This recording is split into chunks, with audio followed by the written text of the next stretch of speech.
Hello guys, and welcome back to Strategic Command World War II World at War with our Allied playthrough. In the last episode, we took care of a lot, actually. Naval and air stuff in the Pacific, the Soviet front, the Chinese front is pretty much well underway. And now we have, mainly, the theater of Europe, as well as some remaining things for the Americans to handle.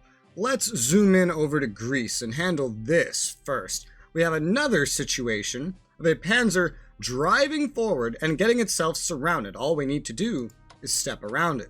Not just that, in a desperate bid to hold off the Soviets, it appears that the Axis has left almost everything here undefended.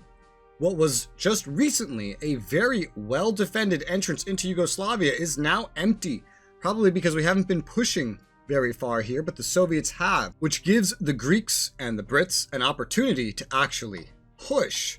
Isn't that something? Now, it's worth noting a lot of things over here do actually need to be repaired because they've been getting pretty brutal with their attacks as we've gotten better with our attacks. So, then you have situations like this WDF army actually can't repair as much as I'd want to repair it, but there is a solution.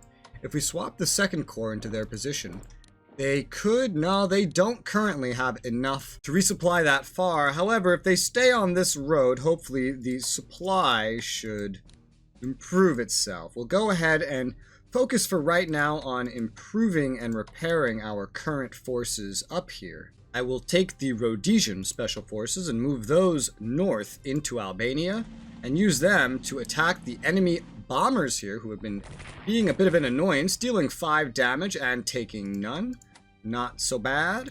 We'll go ahead and simply reinforce the Athenian Corps, which is very low morale and having some problems with the enemies over here, but so long as we keep the capacity for defensive field artillery to fire defensive shots in protection of these Athenian Corps, then the presence of the Rhodesian Special Forces and the fact that I'm probably going to cut this off entirely and stop the panzers from escaping should hopefully be exactly what we need. We are able to move the 7th Armored Tanks forward now, and I think I'll send that here to keep this area safe.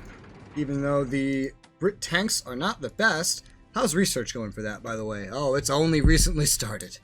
Yeah, but research is max, so we can spend literally anywhere else that we want. An enemy Italian corps come over here for some reason. I will go ahead and attack it with the first corps from behind the Metaxas, dealing 3 damage, losing none. I will take this opportunity, instead of swapping out to try to deal more damage to this unit, killing this panzer is of utmost importance. So the 3rd Corps is going to drive its way to surrounding the panzer unit, and then just go ahead and finish off the bomber. So we finish off a bomber, which is big losses for the opponents, and surrounded a panzer, which will be out of supply next turn and then dead. Due to the fact that the enemies on the front are so weak, we will actually go ahead and swap the Macedonian army in to attack the enemy corps, dealing another 3 damage and pushing them back while suffering none. Of course, having this corps defending the northern part of the Metaxas is not the greatest. We can swap again very easily, and we don't really have to worry that much. Once this panzer's dead, assuming they don't send more units back here to reinforce, we have an opportunity to actually push. We haven't had this capability really much at all.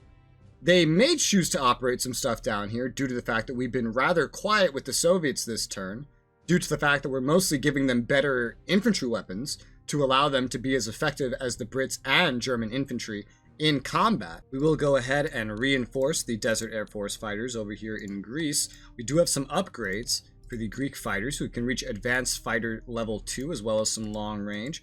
And we have some long range upgrades for the tactical bombers, which we'll get, so our overall air force here is going to be better. Looking over by Brest, our fighters are in pretty good shape, so let's go ahead and try to utilize some bombings, including the strat bombers, to see if we can lure out enemy fighters, starting over here by St. Malo. We did successfully lure out some enemy fighters. We are escorting with level 2 fighters. Took 2 damage to the fighter. Sadly did not hurt the enemy fighter, but we can just get rid of its ability to run escort, ideally. We've gotten rid of some of the MPP generated from here, which is nice. Supply is very low as well. We're going to go ahead and hit Cherbourg next, which we're actually utilizing interceptors from a carrier for, which if I saw that was going to happen, I would not have run them, but you know what? Here we are. Dealing some damage, stopping another escort, losing the Italians some more MPPs. Because see, the reason I didn't want to do that is because now we'd have to resupply the formidable carrier. I guess it's not that big of a deal, however, just due to the fact that I wish I could just like manually assign this. I guess I could have kept these guys out of intercept mode or in bomber mode or something, like without automatically doing that. I didn't think it would default to this when all this other stuff was closer, so that's just a slight inconvenience that I'm going to have to deal with. But oh well, I just wanted to start running some bombers to see if we could hurt their air force. Let's go ahead and use the tactical bombers. We see they have more interceptors, so we're going to be fighting the whole way. We are damaging their air force, they're damaging ours. We do have MPPs right now to consider stretching that. We don't have to worry as much about it. Next time, I'm going to make sure these guys are not in this mode. We'll just put them in escort for the time being. Also, all of our other ones are still in bomber mode, so I should get them out of that into fighter mode, even though they're mainly just here to repair right now. At least the fighters here were upgraded and were about as good as any of these others, which allows the number 12 fighters to strike out again next turn if we want. We have weakened the enemy corps here at St. Malo, and we have some opportunities to get some hits in. Let's start with the Rupert Force Special Forces, dealing 2 damage and taking none. We'll then take the 1st British Corps and attack St. Malo as well with another prepared strike, dealing 1 damage, taking none. This is working out very well so far. Let's see, we will swap in the 1st Canadian Corps, who can also deal some damage. So let's go ahead and attack, dealing 1 damage, taking none. We'll secure this railroad line with our corps, a British Corps that moved back. We can move further ahead, not sure how smart that is, but we can move further ahead with the 1st tanks to get another strike in. We have no upgrades for them, and I think I will go ahead. We can get 2 damage dealt and 1 received. I think I'll go ahead and do that. We want to bring St. Malo, because if we do, that will help expand the front a lot, which will allow us to commit more land forces over here. Now that we're recruiting the BEF, and we have another Canadian HQ that can be deployed here, that could be really, really handy. Simultaneously going further in to attack the planes could be handy, but hopefully as we make progress, that just won't matter, and they'll just kind of give the area to us. Now, I think I will go ahead as UK, purchase another core. We'll repurchase the other BEF core, because just getting things repurchased is so cheap. 122 full upgrades is cheaper than buying a new core with no upgrades. So yeah, I'm going to go ahead and repurchase this, and then it should arrive the same exact time, which should be October, as the army of the BEF. So let's go ahead and buy that with all of its stuff. Simultaneously, Lord Gort down here could do with being replaced finally with someone better. He's among our worst generals, so we'll replace him with Alexander here, 90 MPPs. Don't know if that allows us to keep Lord Gort. It does. It's funny, because Lord Gort, it's funny, Lord Gort and O'Connor were both deployed via events. I did ask about why Stillwell got deleted, and according to the developers, because he was deployed via an event. However, I'm realizing BEF and the Egyptian UK group kind of proves that wrong, but I guess not all the devs know everything about the game, so I guess shrug. I just wish I had a proper answer, because I don't know who this really applies to, so that would be nice to know. We have 347 MPPs remaining. Our diplomatic chits are completely assigned. Kind of forgot about India's, but quite frankly, I think India's MPPs are probably best just going into getting their landing force for Spain ready to go. Since we have 2 HQs available, what we really need for the Brest front to start making more headway is more units. So I think I might get some more UK land units in addition to what I am getting. I don't remember, or I don't really know the limit. It might have to do with the rating of how many individuals an HQ can attach. 1, 2, 3, 4, 5. For Montgomery, it appears to be 5. For the Greeks, it appears to be 4. There's a big rating difference there. It might be a lack of command and control applying, but if I get one more British unit, I can bring the amount of Brits up to 5 here, because I also don't know if the Canadian HQ will play well with the Brits. The Brits play well with the Canadians, so I can only hope. But it doesn't show that way with the South Africans and the Sudanese, who are currently stuck in a port behind the Indians, so I'm just leaving them there rather than sending them up anywhere at the moment.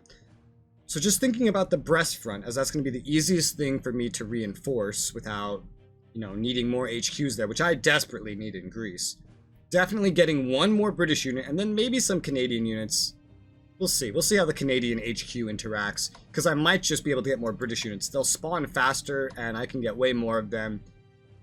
I think I'll go and get the only mechanized unit that we can actually get as the UK, because it uses infantry weapons, yet it counts as a light armor. Tanks, we don't really have full upgrades for. And we are about to get armored warfare, which, as we know, mechanized also benefits from that. So it'll arrive in January 9th, 1943. It could be a well-needed addition to the front. So I will go ahead and purchase this mechanized unit from the UK and have that get delivered. That's pretty much all the rest of my MPPs for the UK, which just leaves me with spending America's MPPs. Now, first and foremost, we want to get the units that came over here moving. I looked, and you actually can't operate from the west coast to the east coast. You must go to one of these points first. And due to that, I have no problem just running these guys to the east coast the hard way, because we have 2 armies here that are just going to need to get up to the teleport before anything else anyway. One thing I really want to get with America, even though I don't know if they're going to need it, is another carrier. Since we did lose 2 carriers, we are getting 1 more for free, but these take a long time to make. Realistically, there's not a high chance that we're actually going to need this. However, just in case maybe another carrier would be handy, we can go ahead and spend a small amount of money. Well, not small, but like 1 turn, half a turn's worth of money, getting a 3rd carrier up and running later on in the war, just in case it does become necessary, because it's going to take until March 4th, 1944 to even get this to begin with. I'm only going to purchase the 1 anytime soon. I have much more important things to purchase in mind after this one, but I do want to get 1 purchasing just in case we need it. Getting escort carriers up is easy. Getting actual carriers up is hard, and just in case maybe we need it for a battle over the Mediterranean, I'm not sure. I'd like to get their carriers replenished back up to 3 by the end of all the production. So let's go ahead and purchase a carrier that leaves us with 181 that we can use. All right. We do have access to the 3rd Marine Division tanks, so we're probably going to be sent east. One thing I know I do want to make, because we have, what? 2 armies, a 3rd army, 1 HQ, so 3 armies. We can move a tank unit over. Other than just getting more armies and land forces up for America, which it's not going to get any others up except for the special forces that I'm buying, would be a 2nd HQ. That would be really, really helpful, a 2nd HQ. At some point, and that also takes a little bit to make, so that's something else that I would want to use ideally. And we could just use Americans. There's no point purchasing from anyone else. It's just more expensive, and we don't need anything deployed down here. One downside about miners is they don't keep the benefits for actually producing new units, like the reduced costs that come with logistics and stuff like that, that the parent does. So that is unfortunate. We do have the ability to launch another attack on the Japanese and try to fuck with them a little bit. For that, we're going to want long-range amphibious transports just so we don't have to worry about any supply problems. It's going to cost a little bit more, but that's okay. So we're going to get both of these special forces now that they have their upgrades on long-range amphibious transports. This one will move out this way. This will chill here because it's a little bit hidden. In fact, I'll move it a little bit more in. Apparently, the fact that the special forces keeps avoiding the docks, apparently that's a bug with the current version of the game and not intended, and something that primarily affects special forces. And apparently it's going to be fixed in the next version, like the next update. I can only hope. It's not probably going to have a reflection on this campaign. We are down to 45 MPPs as America. That's not very much. What about these Mexicans? Well, we can give them some of the upgrades they need, not all, so we probably just won't do any for the time being. We'll just go ahead and force march them up to LA for the time being, so that something is sitting on that. We might want another garrison, quite frankly. Can we afford another garrison with upgrades? No. Alright, well then the Mexicans are just going to protect LA. Man, that's how so many Mexicans got to LA. Holy shit. Oh, I know of someone that we could upgrade, though. The Corps that we sent down to American Samoa. They could get infantry weapons level 2. That would be useful for them, the 2nd Corps. And with that, we have our whole turn. Not the most eventful turn, because we have a lot of upgrades that we're needing to do. But let's go ahead and hit end turn. And see how the Axis responds to my current gains and movements. The port of Bordeaux is being blockaded still, down to 0 supply yet again. Seeing if we can lure out any other Spanish ships or something. Australia, Canada, UK convoys. Okay, that's not bad. As long as it's not the American convoy. That one is worth the most. UK gets armored warfare. There you go. Tanks and mechanized now buffed. USSR really needs that. Ground attack weapons level 2. India gets ground attack weapons level 2. I've used India so inefficiently, and it's been completely on accident. I really thought I was doing the smart thing with them. I was wrong. Oh, we're in the fall again, so we're not sending as many MPPs as we can, yet 75% is now 222. That's insane. Awesome. Let's move it along. Let's see what these Axis have to say to us. Certainly nothing game-changing. Reinforcements along the front. Some operation along the front. Those fighters are running away. Very good. That HQ looks like it's running away. Some Italian corps arriving to reinforce. A lot of replacements and movements that are not going to work very well. St. Malo's just digging in. A lot of reinforcements. Yeah, they're taking the opportunity to reinforce while we take the opportunity to upgrade. It's a little lull in the fighting. Very poorly timed, but we're fighting at a disadvantage so long as we're fighting with infantry weapons level 1 against all the level 2s that they have. They're probably not buying units at this point unless they have that. Still bombarding the oil over here in, I believe this is Sarawak. Yeah, Sarawak. I could send fighters over there, but it's like, I don't know. That's a lot of MPPs to move fighters, because we'll have to operate them. They'd have to be there for over a year to get our money back and what we're protecting from not letting those oil fields be bombarded. A lot of aggressive... Ooh, yeah, I was worried about this. A lot of aggressive bombing and stuff by the Germans. That corps is still alive for now. I was concerned about that, but I did figure it would be their best chance. What the fuck? Alright, a destroyer going after my defensive artillery. The Italian Navy is coming out to fight me. This must be like a sign of desperation at this point. Because I guess they'll have a hard time getting out of here now. That is so funny. Alright, some of their attacks not going so well. Alright, here's the defensive artillery fire to protect the Greeks. This is what I was counting on.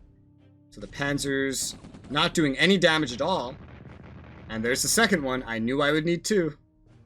And doing some damage, unfortunately, but they'll be out of supply, so they'll die very quickly this upcoming turn.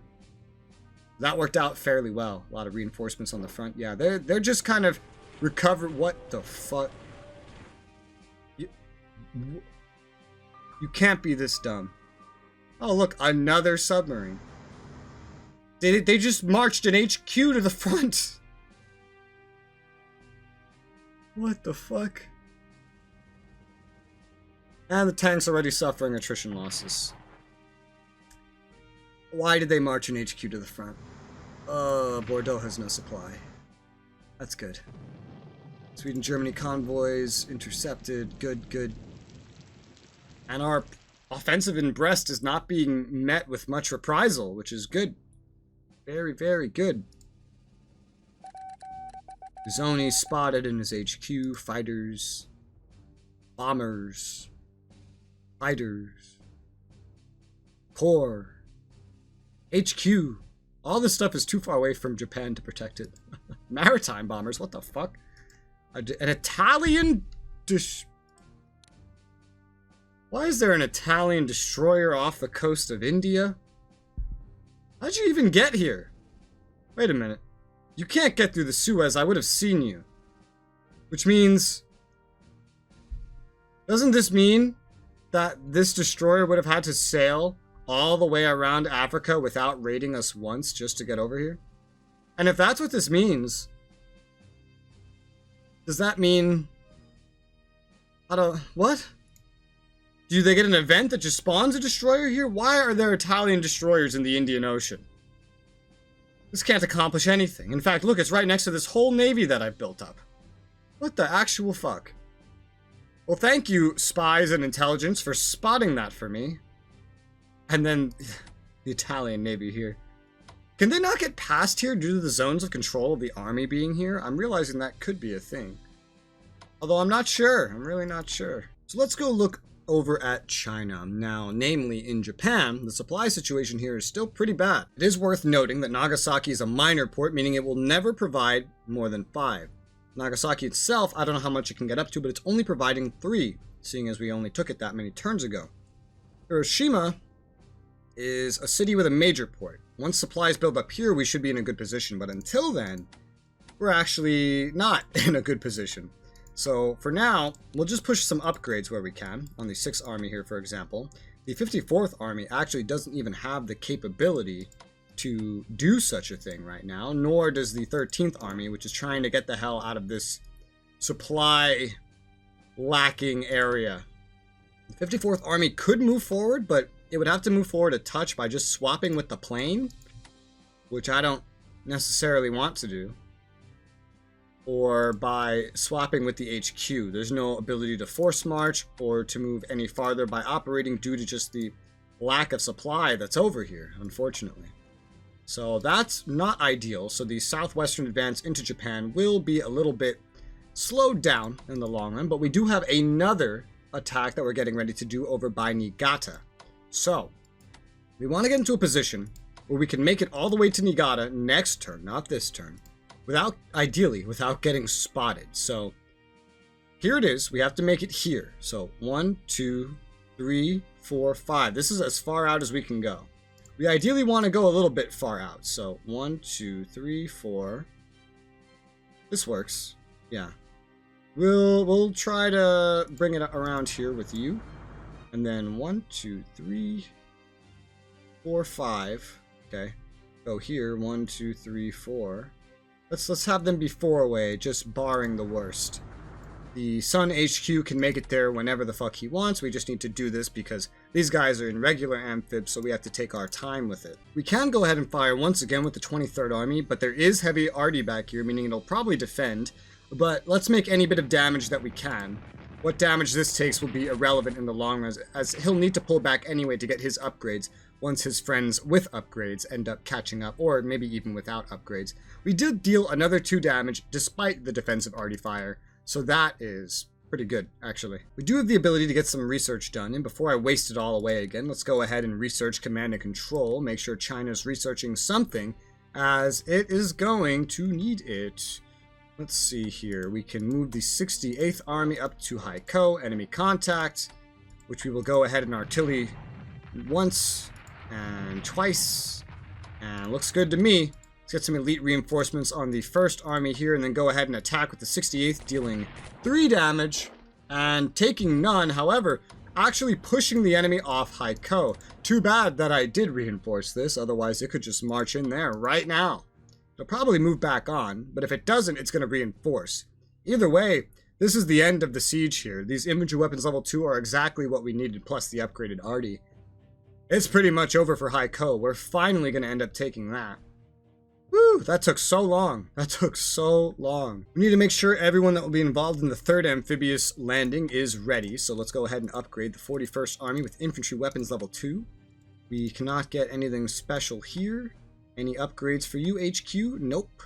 Alright, we have our 2 armies in our HQ then. How is the amphibious warfare research? Yeah, we'll probably have to do this before we even actually get to that point. We'll need to get the 12th Army here moving, so let's go ahead and move the L Corps out of the way, make some room at Yankee for this army to get on, well, closer to, say, Shin. I don't know when or what we're going to do with any more landings after Sapporo. Probably the next only useful point would be Kushiro, or just doing one-off long-range landings to support the landings that have already happened to kind of try to speed it up. Again, China's MPPs are kind of in a situation where they don't need MPPs for anything else, just units and actual offensive operations. As long as we keep their research full, they're good to do whatever they want. Their diplomacy is already allocated. I mean, it's fine. We will go ahead and move this corps down to Mukden, a good place for it to sit around. We have the 5th Army here that could also do with going somewhere. Not sure exactly where. It has, the ability to upgrade infantry weapons level 2. Another army with infantry weapons level 2 will be good, and especially once Haiko's done, I free up these other 2 armies to be pushed to the assault of Japan as well. That would be pretty handy. I don't think there's any other upgrades to do with a lot of these units that we would really care about. Look at this corps on Pyongyang as a defense. Anything else at this point is just extra, but I guess I'd rather start getting everything with the upgrades to infantry weapon levels than do nothing. So let's go ahead and start upgrading that with our remaining NPPs with pretty much anyone and everybody that can get it. Let's see, that's 71 NPPs remaining. Not much need to do anything over here. We can fly the TAC bombers forward, but I'd rather the supply improve before we start sending our planes over there. Not that they're in a very good supply location right now, mind you, but yeah, let's go upgrade the 5th Corps defending Naha, as well as this very long name corps, and the other one defending Taiwan. Really make sure they can never break through there. And we'll get the one that's at Shanghai. And just like that, we're down to 11 MPPs, which is probably, basically, everything that we are going to accomplish with China for this turn. Now for the actual Indians, let's go ahead and get the BAI army in a transport. Oh my god, that just made everyone look a different direction. I'm curious, actually. So if I move up, I'm not going to be able to put another one in a transport, but what if I move the Sudan Defense Force Corps forward, and then swap... Haha, I've cheated the system. We can now put this one on a transport as well. So we have the BAI Army and the Gurkha Special Forces on transports. Now all we need are the HQ, and I would like to get this Special Forces forward. However, this one needs to actually move up somewhere in order to be deployed. Well, let's just put the transport on the HQ and see. We have 36 left. I mean, I'm okay with putting the Corps forward, the upgraded Corps, before the Special Forces here. That's fine by me.